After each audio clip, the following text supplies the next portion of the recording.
I call Scott Simpson. Thank you, Mr Speaker. As Chairman of the Local Government Environment Select Committee, I'm encouraged to hear that the Labor Party are going to support this Local Government Auckland Council Amendment Bill number 3 to Select Committee. I think that's a practical and useful contribution to a debate that I think is an important one.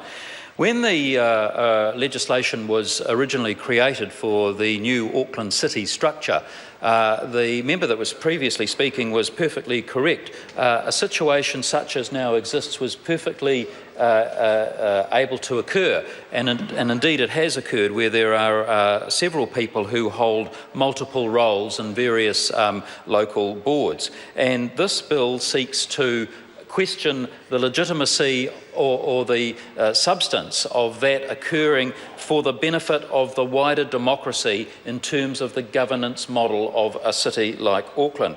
And so I think that the Select Committee is exactly the right place to tease out these questions, to tease out the issues that have been raised by my friend and colleague Alfred Naro in his sponsorship of this bill, notwithstanding that in fact he has taken the bill over from Maggie Barry, who of course now has ministerial responsibilities and is no longer eligible to promote a member's bill.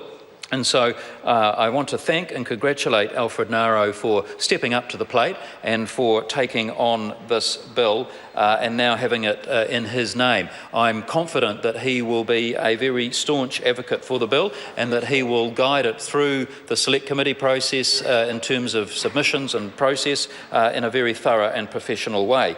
So what does this bill essentially seek to achieve? Well, it seeks to create a situation where the fairness in the local government electoral process can be enhanced by preventing candidates from serving on more than one local board at the same time.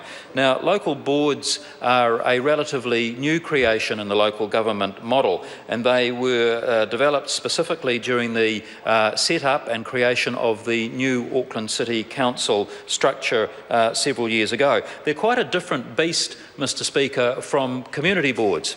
And in terms of their constitutional role, in terms of their governance role, in terms of their financial accountabilities and delegations, they have a role to play that is somewhere set between the governing body itself and that role of the former community boards. They are, I think, a more robust creature of statute than previously existed. And so it's very important for the success of the entire model that local boards operate with credibility and that they operate in a way that the public feel is credible.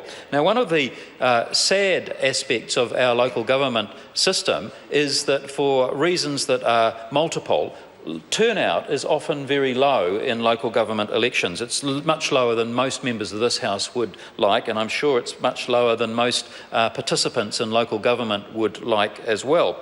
And so that occurs for, as I say, a variety of reasons that I'm not going to go into tonight.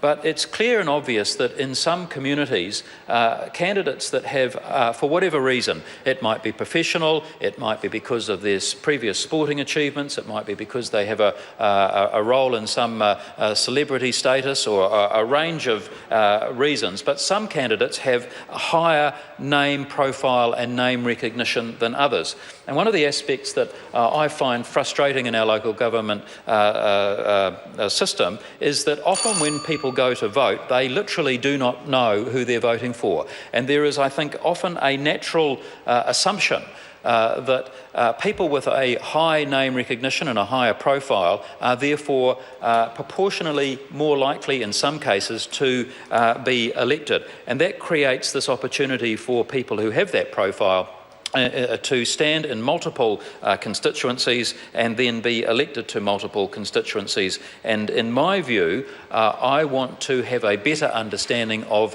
the impact of that. Does it have a negative impact? Does it affect the credibility of the local boards? And if so, how? And if it does, is this the best way to achieve it? So I'm confident that we'll get lots of submissions at Select Committee. I'm looking forward to the process, and I know that Alfred Naro will be a staunch and firm advocate for this bill, and I wish him well as it proceeds through the House.